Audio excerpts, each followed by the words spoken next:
The big meeting hall was full of alien sounds. Different machines hummed and buzzed, making sure each alien could breathe their own kind of air. Ambassador Veltarix stood in the middle of the room. His crystal body glowed bright orange like a warning light. "Listen to me," Veltarix said to all the aliens sitting around him. "The humans have built another home on a planet. That makes 7 planets now. 7 planets in space that belongs to us." The other aliens made noises that sounded like laughing. A big bug-like creature clicked his mouth parts together. 7 planets? My people control 300 star systems? 7 is nothing. You don't understand, Veltarix said. His crystal body turned red now, like danger. These humans are not like us. They are different, very different. The room got quiet. Even the machines seemed to stop their noise. "We fought them at Proxima Threshold," Veltarix continued. "We thought it would be easy. We thought they would fight a little, then run away. Then we would sit down and talk like we always do, but they did something else." He stopped talking. His crystal body got darker. They followed us. For 17 years, they hunted us. They chased every ship we had. They found every space station we built. They attacked every small base we made. When we destroyed their ships, they built new ones from the broken pieces. When we killed their soldiers, farmers became soldiers. When we used our best weapons, they learned how to make the same weapons. The aliens in the room shifted in their seats. Some made worried sounds. "They turned our own technology against us," Veltarix said. "They learned our battle plans. They studied how we fought. They became better at war than we were." An old alien made of pure energy spoke up. His voice came from a metal body. "You talk about one fight, Veltarix. Surely your military power could handle them." "Gone," Veltarix said quickly. This was very rude in the meeting hall, but he didn't care. The humans didn't just beat us, they absorbed us. They took our technology, our way of fighting, our knowledge. They studied us like we were bugs in a jar. Then they became stronger. The big bug alien stopped laughing. "That's impossible. My fleet has never been defeated. Your fleet has never fought an enemy that gets stronger every time it loses," Veltarix said. "The humans call it learning from mistakes, but it's more than that. It's like they evolve, but fast, very fast." Veltarix's crystal body pulsed with memory. "When our last ship surrendered at the Kronos Nebula, we met their admiral, a human named Jinha. He stood on a ship built from the broken pieces of our own ships. Our ships that they had destroyed, then rebuilt better." The room was completely silent now. Jinha looked at our high commander and said, "You should have left us alone." Then he smiled. By all the stars, he smiled while he told us what we had to do. He took away 200 years of our empire's growth with that smile, the energy being leaned forward. "One battle doesn't prove anything." "It wasn't one battle," Veltarix said. "After they beat us, they went to other places. They fought the Corvin border fleets. They attacked the Nexus trade routes. They hit the Sentinel worlds. Every time the same thing happened. The humans got stronger. The Corvin delegates' humor was gone. The Corvin fleet has never faced an enemy that grows stronger with each defeat," Veltarix finished. "The humans don't just fight. They change. They adapt. They become something new." Veltarix turned his crystal body to face all the aliens. "I came here to warn you. The humans are not like any enemy we've ever faced. When you attack them, they don't just defend themselves. They learn from your attack. They study your weapons.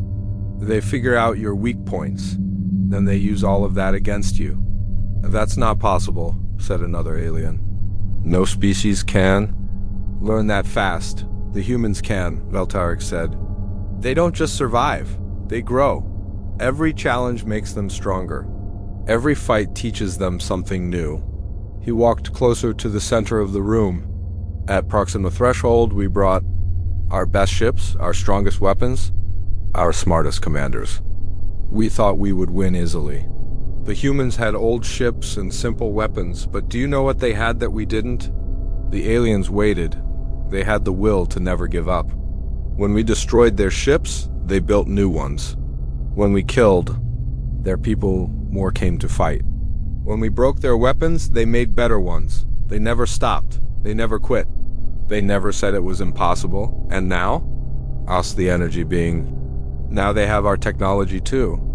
And the Corvin technology, and the Nexus technology. They take the best parts from everyone they fight.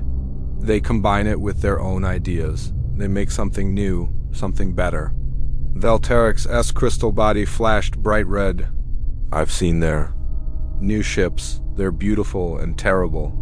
They use our energy shields with Corvin engines and human weapons. But the worst part is the humans inside them. They're not the same humans we first fought. There's something more now. What are you?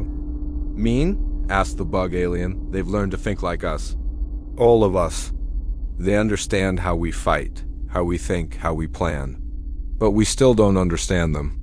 We still think they're just another species. We still think they can be beaten the old way. Valterix turned to face the bug alien directly. Your people are planning to attack their colonies, aren't you? You think you can scare them away with a big fleet? The bug alien's silence was answer enough. Then you're making the same mistake we made, Valterix said. You think they're weak because they're new. You think they're stupid because they're different. You think they'll run because every other species runs, and they won't? Asked the energy being. They can't, Valterix said. Running away is not part of what they are. Fighting until they win is part of what they are. Learning from every mistake is part of what they are. Getting stronger every time someone tries to destroy them is part of what they are. The room was completely quiet now. Even the air machines seemed to hold their breath. So what do we do? Asked the bug alien. Valteric's S-crystal body slowly turned from red to a deep dark blue. We learn to live with them. We learn to respect them. We learn to fear them. Because if we don't, they'll teach us to fear them. And humans, I've learned, are very good teachers. Is that a threat? Asked the energy being. No, Valterix said quietly. It's a promise. The humans made it clear at Kronos Nebula. They will never stop. They will never quit.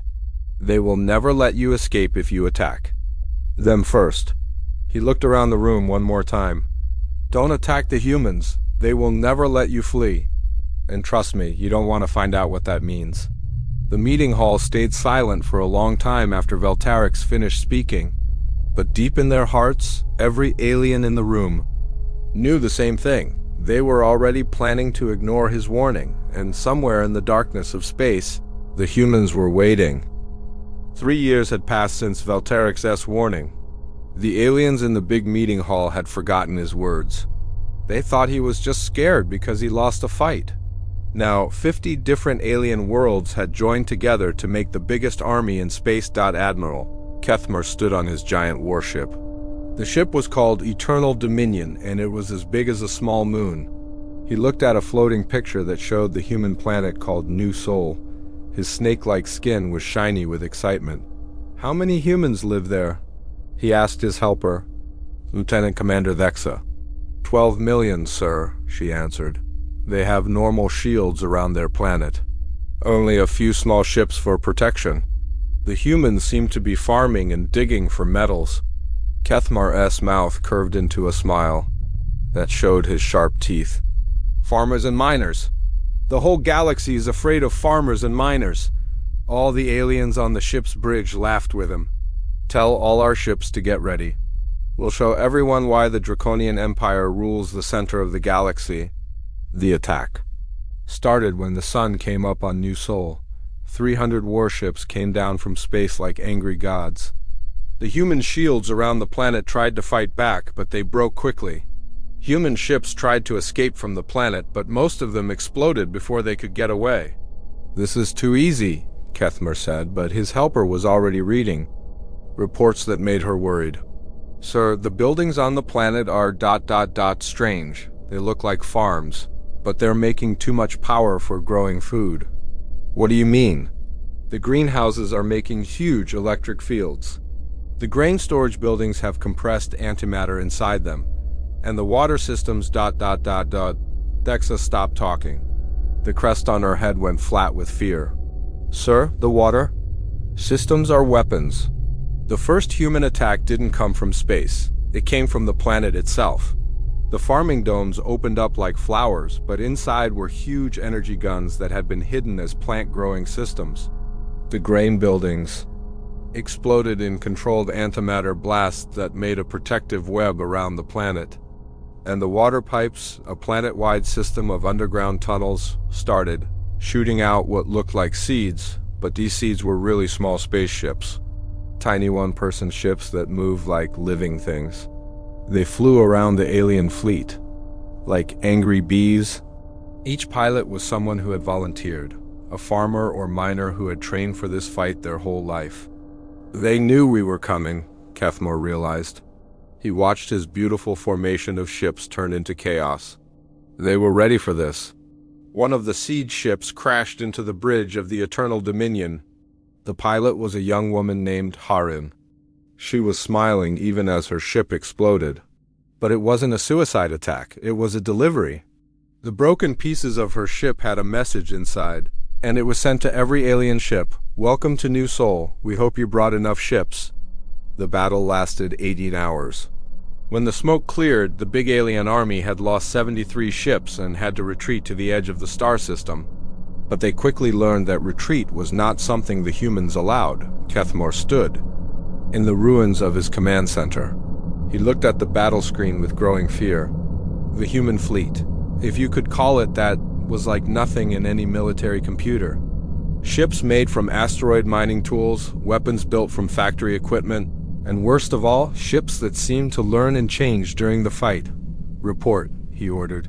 His voice was rough from shouting commands during the battle. "Sir, our retreat has been stopped," Dexa said. Her usual calm was broken. "The humans have put what they call pursuit pods all around the star system. They're not trying to destroy us. They're pushing us where they want us to go." "Pushing us? We're not animals." "Sir, I don't think the humans see any difference." The pursuit pods were amazing examples of human building skills. They were small, fast, and completely throwaway. Each one had a single pilot and enough fuel for a one-way trip. They didn't fight in normal ways. Instead, they positioned themselves to block escape routes. This forced the alien fleet to make more and more desperate moves. Commander Kwan's voice came through the radio from his pursuit pod called Persistence. "Alien fleet, this is Commander Kwan of the Terran Colonial Defense Force. You have invaded human space and attacked our people. You can still surrender." Kethmore turned on his reply. "Radio, human, you are outnumbered 4-1. Your simple ships cannot match our firepower. Leave now, and we might show mercy." The human's laugh sounded genuinely amused. "Outnumbered? Sir, you're not fighting ships. You're fighting an idea, and ideas, we've found, are very hard to kill." As if to prove his point, the broken pieces of destroyed human ships started to move. Automatic systems, built into every human ship, were turning debris into weapon platforms. The dead ships were becoming a new kind of army. "They're using our own weapons against us," Dexa whispered. She watched a draconian plasma cannon, taken from a destroyed cruiser, turn to target its former owners. "They're learning our technology faster than we can use it." "Then we leave, now." Kethmore's pride was something he could no longer afford to keep. "Sir, the humans have expected this. They've been broadcasting our battle communications to every star system within 50 light years. They're sharing our retreat patterns, our emergency plans, our command codes. Every species in this part of space knows exactly where we're going and how we plan to get there." The trap was perfect because it was simple. The humans hadn't just defeated the big alien army, they had exposed them. Made them vulnerable too. Every enemy, every rival, every species that had a grudge against the Draconian Empire or its friends, more bad news came in. "Sir, we're getting reports from across the sector. The Corvan border fleets are under attack by pirates using anti-Corvan weapons. The Nexus trade routes are being hit by rebels with detailed knowledge of our supply lines. Even the peaceful meditation worlds are jamming our communications."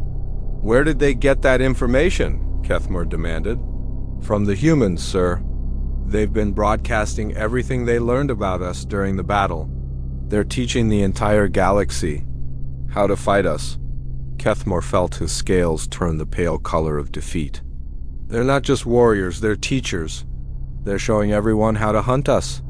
On the human command ship, Harin, who had somehow survived her crash and was now bandaged but smiling, looked at the tactical display. Sir, the alien fleet is requesting permission to leave the system. Jinha, the human admiral, nodded slowly. Permission granted. But make sure they understand something first. Sir, this wasn't a battle. This was a lesson, and we're very good teachers. The alien fleet limped away from New Sol, but they carried with them something more dangerous than any wound. They carried the knowledge that humans were not like any enemy they had ever faced, and across the galaxy, other species were learning the same lesson. The humans didn't just fight back when attacked. They made sure everyone knew how to fight back. The age of easy conquest was over. The age of human lessons had begun. The alien fleet thought they had escaped. They were wrong. Admiral Kethmore sat in his damaged command chair, looking at the stars through a cracked window. His beautiful warship, Eternal Dominion, was barely holding together. Smoke came from broken machines, and the lights kept going on and off. How long until we reach safe space? He asked. Lieutenant Commander Thexa checked her broken computer screen. 6 days, sir. If we don't stop for repairs? Good, the humans won't follow. US that far? They're too busy with their little farming planet. Ursa looked worried. Sir, I'm not sure about that. The humans have been different from what we expected. As if her words were magic, alarms started screaming throughout the ship. Red lights flashed everywhere. The communications officer, a young Draconian named Vexta, looked up from his station with wide, scared eyes. Sir, we have contacts on long-range sensors. Multiple small craft approaching from New Sol. Kethmore felt his blood turn cold. How many? 17 ... No, wait, 20-3 ... sir, they keep appearing. I count 37 now. Impossible. We're 3 light years from New Sol. No ship can travel that fast. But the pursuit pods kept coming. They appeared on the sensors like stars being born, small, fast, and completely focused on one thing, following the alien fleet. Commander Kwan's voice came through the radio again. His ship Persistence was leading the group of human pursuit pods. Admiral Kethmore, this is Commander Kwan. You didn't think we'd let you leave without saying goodbye, did you? Kethmore grabbed the radio. Human, your ships are too small to threaten us. You have no chance against our remaining fleet. Admiral, you still don't understand, Kwan replied. His voice was calm and friendly. We're not here to threaten you.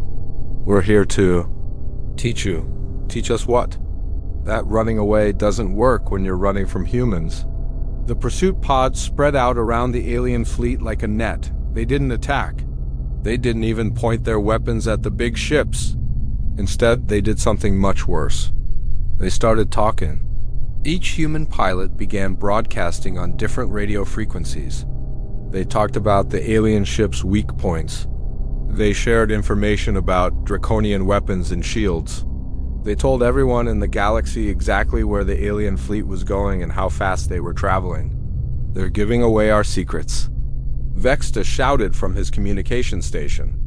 Every species in 50 star systems now knows our shield frequencies. And our weapon recharge times, added Thexa. And our emergency escape routes, said another officer. Kethmore watched in horror as his tactical display filled with new contacts. Ships that had been hiding in asteroid fields suddenly appeared. Pirates who had been running from Draconian patrols for years were now flying straight toward them. Even peaceful trading vessels were changing course to intercept the alien fleet. Sir, Thexa said quietly, I think we're about to learn what the humans mean by teaching. The first attack came from a group of pirates using old, broken ships. But these pirates had something they'd never had before: detailed information about draconian weaknesses. They knew exactly where to hit to disable the alien ship's shields. They knew which weapons to use to pierce draconian armor. They knew how to fight like humans. Where did they learn our combat patterns? Kethmer demanded as explosions rocked. His ship, from the humans, sir. They've been broadcasting our tactical data for the past 6 hours. Every fighting technique we used at New Sol, every weapon frequency, every shield rotation, they've shared it all. More ships arrived. The Kovan rebels, who had been hiding from their own empire, now flew with weapons designed to exploit Kovan weaknesses. The Nexus Trade Guild, tired of paying protection money, came with ships armed with anti-Nexus technology. Even the peaceful Meditation Worlds sent ships equipped with jamming systems that turned the alien communications into static. They're not just fighting us, Kethmer realized. They're turning everyone against us. Commander Kwan's voice came through the radio. Again, Admiral, are you beginning to understand? This isn't about one battle. This isn't about one planet. This is about changing how the galaxy works. What do you mean? For too long, the strong have bullied the weak. The big empires have taken what they wanted from smaller species. Pirates have raided trade routes without fear. Slavers have captured innocent people. Everyone was afraid to fight back because they thought they were too weak. More explosions shook the Eternal Dominion. The ship's main engine was failing, but you know what we learned? Kwan continued. Nobody is too weak to fight back. They just need the right tools and the right knowledge. So we're giving them both. On the human pursuit pod Persistence, Kwan looked at his simple control panel. His ship was tiny compared to the alien warships, but it carried something more powerful than any weapon information. Harin, what's our broadcast status? He asked his communications officer. Harin, who had somehow survived her crash at New Sol and was now flying a pursuit pod of her own, replied through the radio. All frequencies are clear, sir? We're sending detailed technical data to every species in the sector. Combat tactics, weapon specifications, shield frequencies, everything we learned about our enemies. Good. And our lesson plan? Broadcasting. No, sir. How to Fight the Draconian Empire, Part 3. Exploiting Engine Weaknesses. Kwan smiled. The humans weren't just fighting a war. They were teaching a class on how to resist oppression. Back on the Eternal Dominion, Kethmer watched his empire crumble in real time. Every ship that arrived to fight them was using human-taught tactics. Every weapon that fired at them was designed with human-shared knowledge. Every strategy used against them came from human analysis. Sir, we're receiving a message from the Draconian High Command, Vexter reported. What do they say? They're asking why our fleet positions and battle plans are being broadcast on every civilian frequency in the galaxy. Kethmer closed his eyes. Tell them we're being educated. Sir, the humans are teaching the galaxy how to fight us. And apparently we're very good students. The pursuit continued for 3 more days. The alien fleet couldn't fight back. Effectively because every move they made was predicted and countered. They couldn't escape because their routes were being shared with every hostile force in the galaxy.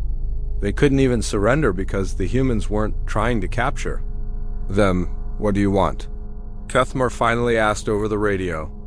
We want you to learn, Kwan replied.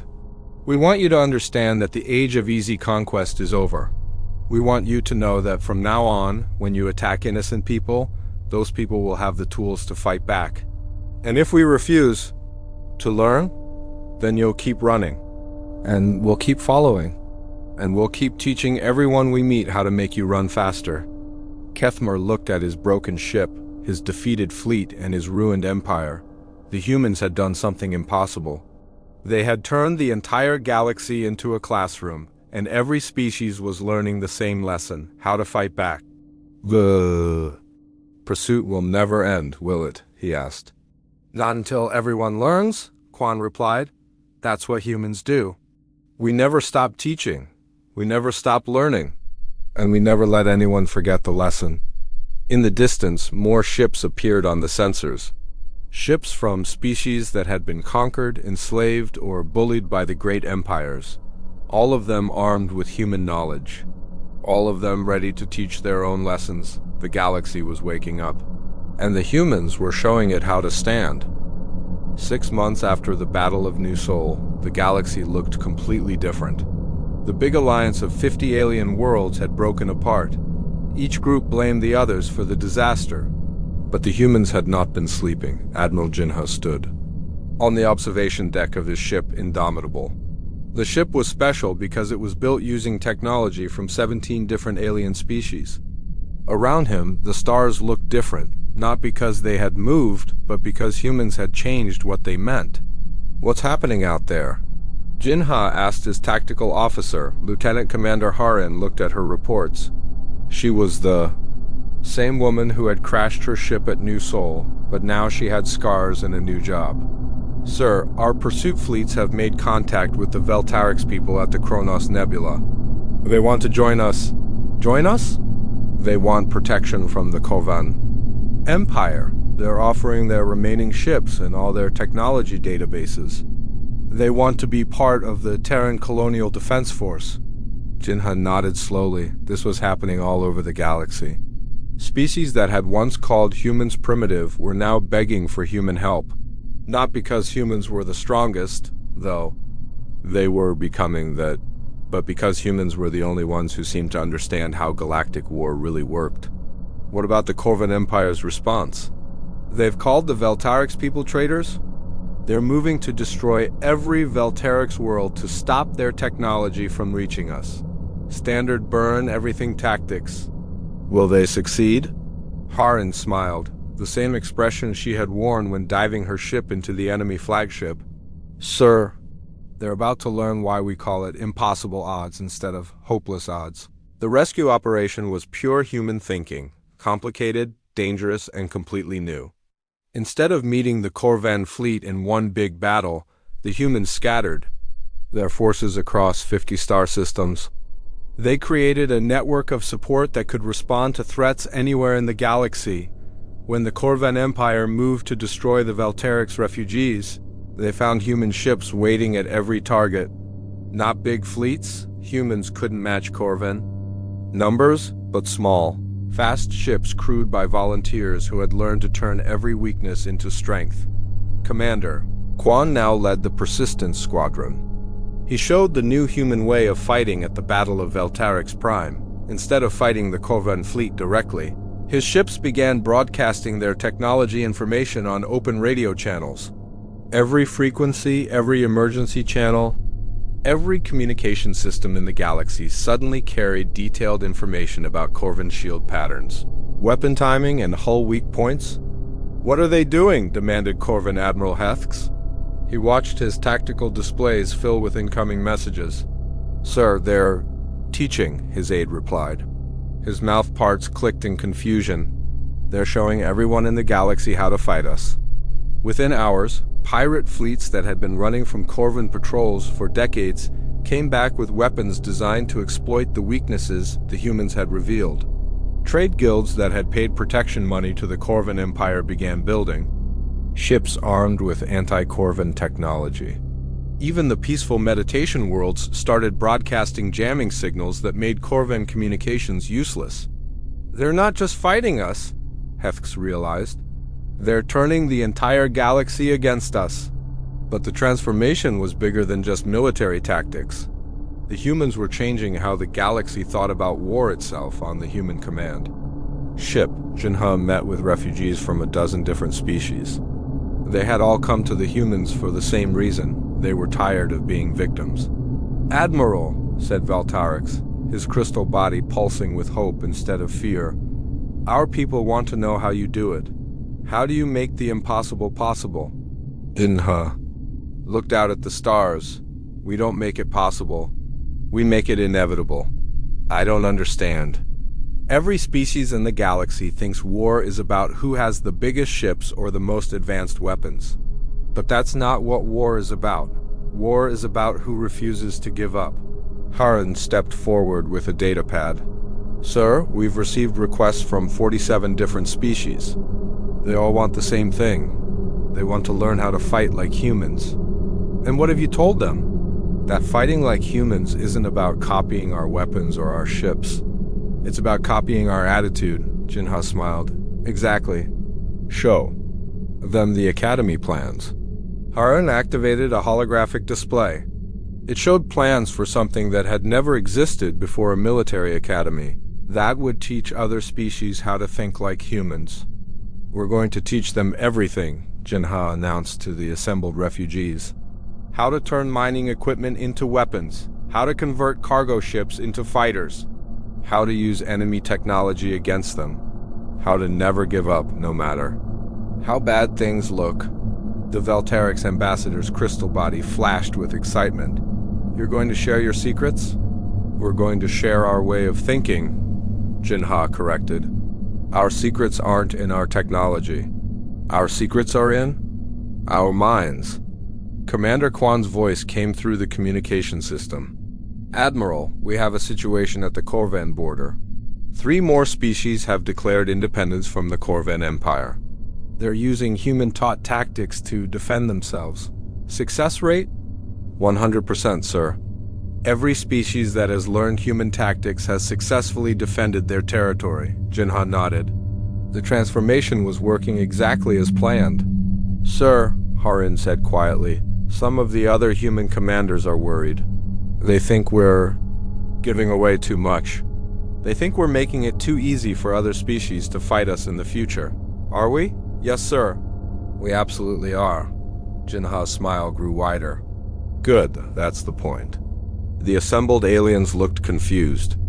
Why would humans deliberately make it easier for others to fight them? "You see," Jinha explained, "the galaxy has been stuck in the same pattern for thousands of years. The strong prey on the weak accept their fate. Nobody tries to change anything because change is too hard." He gestured to the holographic display showing the military academy. "But humans don't accept too hard. We see too hard as not hard enough yet. So we're going to teach everyone in the galaxy to think the same way." "But why?" asked Valtarix. "Because a galaxy full of species that think like humans is a galaxy where nobody can be easily conquered. Nobody can be easily oppressed. Nobody can be easily defeated." Harun added, "We're not just changing how war works, we're changing how the galaxy works." The transformation was accelerating. Every day, more species joined the human alliance. Every day, more refugees learned human tactics. Every day, the old empires found it harder to maintain control. "Admiral," Kwan reported, "the Draconian Empire has sent a message. They want to negotiate." "What kind of negotiation?" "They want to know what it will take for us to stop teaching their enemies how to fight them." Jinha looked out at the stars again. Each point of light represented a world that was learning to defend itself. Each planet was becoming stronger. Each species was discovering that they didn't have to be victims. "Tell them," Jinha said, "that we'll stop teaching when there's nobody left to teach. When every species in the galaxy knows how to stand up for themselves. When every world can defend itself. When every person understands that impossible is just another word for not tried hard enough yet." The transformation was complete. The humans had not conquered the galaxy through force. They had conquered it through education. They had turned every species into a reflection of themselves, stubborn, determined, and absolutely refusing to give up. And in the depths of space, the old empires finally understood what Valterix had tried to warn them about. The humans didn't just fight until they won. They fought until everyone could win. 1 year after Ambassador Valterix first warned the galaxy about humans, he stood in the big meeting hall again. But everything had changed. The room looked different. The air machines hummed with new sounds, making air for species that had never been allowed in galactic politics before. And in the center of the room, in the most important chair, sat a human. Admiral Jinha looked very ordinary for someone who had changed the entire galaxy. He had no special body parts, no fancy technology attached to him, no strange alien modifications. Just a man in a simple uniform, listening patiently as the former rulers of the galaxy tried to explain themselves. "The Corvan Empire formally asks for help in our dispute with the Valterix coalition," announced the Corvan delegate. His proud head was now held low in shame. "We are ready to pay for our past mistakes." "The Draconian Empire agrees with this request," added Admiral Kethmur. His once beautiful scales were now dull from defeat. We acknowledge that human leadership in contested territories is ... legitimate. Velterix activated his translation. Device. Council Prime Jinha, the Velterix Coalition wants to know, what does humanity want for galactic peace? Jinha was quiet for a long moment. His eyes looked at each of the assembled delegates. When he spoke, his voice carried the weight of a species that had learned to turn every disadvantage into strength, every defeat into victory. There are no demands, he said simply. There never were. You all thought that humans wanted to conquer the galaxy, to rule over other species, to force our will on the stars. But you were wrong. We never wanted to be your masters. He stood up. His movement caused a wave of tension through the room. We wanted to be your teachers. Every battle you forced us to fight, every challenge you gave us, every time you underestimated us, we learned, and then we shared what we learned. We gave the Velterix Coalition the tools to defend themselves from the Corvan Empire. We gave the outer colonies the knowledge to stand against the draconian fleets. We gave the trade guilds the power to resist the protection rackets that had strangled commerce for centuries. The room was completely silent. The weight of his words settled over the delegates like a heavy blanket. You see, the galaxy had a problem. It was ruled by fear. Fear of the stronger species, fear of better technology, fear of challenging the way things had always been. But fear is just another kind of weapon and weapons. He smiled, the same expression that had terrified Admiral Kethmore at the Battle of New Sol. Weapons can be turned against their users. Then what do you want? Velterix asked. His crystal body pulsed with confused patterns of light. We want what we've always wanted, Jinha replied, to grow, to learn, to become something better than we were yesterday. And we want the same thing for every species in this galaxy. The age of empires is over. The age of growth has begun. Harin stepped forward with a small crystal device. These are the complete plans for every human innovation, developed during the recent conflicts. Adaptive hull systems, learning computers, quantum communication networks, and yes, even the pursuit pod designs. We're sharing them with every species in the galaxy, free of charge. The implications hit the room like a physical blow. Humanity was giving away the very technologies that had made them the strongest force in the galaxy. They were voluntarily giving up their technological advantage. Why? Kethmore demanded. His voice was barely above a whisper. Jinha's smile grew wider. Because we're not afraid of you anymore. We're not afraid of any of you. You taught us that the universe is a dangerous place, full of species that would destroy us if given the chance. So we learned to survive. We learned to adapt. We learned to grow stronger with every challenge. He gestured to the assembled delegates. But now we've learned something else. We've learned that the only thing more dangerous than a hostile universe is a boring one. So we're going to teach you to be dangerous too. Dangerous to oppression, dangerous to stagnation, dangerous to the idea that things have to stay the way they've always been. Commander Quan stepped forward. His uniform showed the symbol of the new Galactic Defense Force, an organization that had grown from the ashes of the old empires. The humans issue this warning to any species that might think to test us in the future. We will not run away. We will not surrender. We will not accept defeat. But more than that, we will not allow you to run away either. We will follow you to the ends of the galaxy if necessary, not to destroy you, but to teach you a better way. That's what makes us human, Harin added. Her voice carried the quiet confidence of someone who had died and come back stronger. We don't just survive the impossible. We make it possible for others to survive it too. The room erupted in what could only be described as chaos, but it was the chaos of change, of growth, of a galaxy suddenly discovering that the future could be different from the past. Species that had been enemies for thousands of years began talking to each other. Technologies that had been kept secret for centuries were being shared openly. Trade routes that had been controlled by empires were being open to everyone.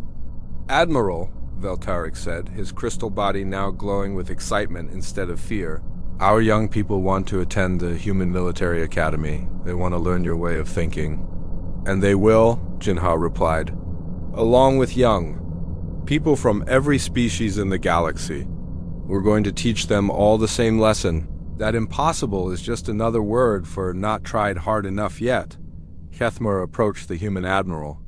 Jinha, I must ask, what happens to the old empires, the Draconian Empire, the Corvan Empire, the others? They evolve, Jinha said simply. They learn, they grow. Or they become irrelevant. The choice is theirs. And if they choose to fight this new order, Jinha's smile became almost gentle, then they'll discover what every other species has learned. Fighting humans doesn't make you their enemy. It makes you their student. 1 year later, the first class graduated from the Human Military Academy. The graduates included Draconian warriors, Corvan commanders, Veltaric strategists, and hundreds of other species. They had all learned the same fundamental lessons. Never give up. Learn from every defeat and help others become stronger. The galaxy had become a very different place. Pirates found that their targets could fight back with human-taught tactics. Slavers discovered that their victims had human-trained allies. Tyrants learned that their subjects had human-inspired courage, and in the deepest parts of space, where new civilizations were just beginning to explore the stars, they heard the same message echoing through the void. This is the Human Defense Network. We are here to teach, not to conquer. We are here to help, not to rule. We are here to make sure that every species in the galaxy has the chance to become something greater than they ever imagined. We are humans. We never let you run away from becoming better. We never let you give up on growing stronger. We never let you believe that impossible means impossible. And that, the message always concluded, is what makes us the most dangerous species in the galaxy. We don't just conquer the impossible, we make it inevitable. The transformation was complete. The galaxy had learned to think like humans. It had learned to fight like humans. It had learned to dream like humans. And somewhere in the darkness, between the stars, the universe itself seemed to whisper, they never let you stay the same. They never let you stay weak. They never let you stay hopeless. That's what makes them human. That's what makes them unstoppable. That's what makes them the future. The age of empires was over. The age of endless growth had begun. And it would never end because humans had taught the galaxy the most important lesson of all. There's no such thing as good enough when there's still room to grow.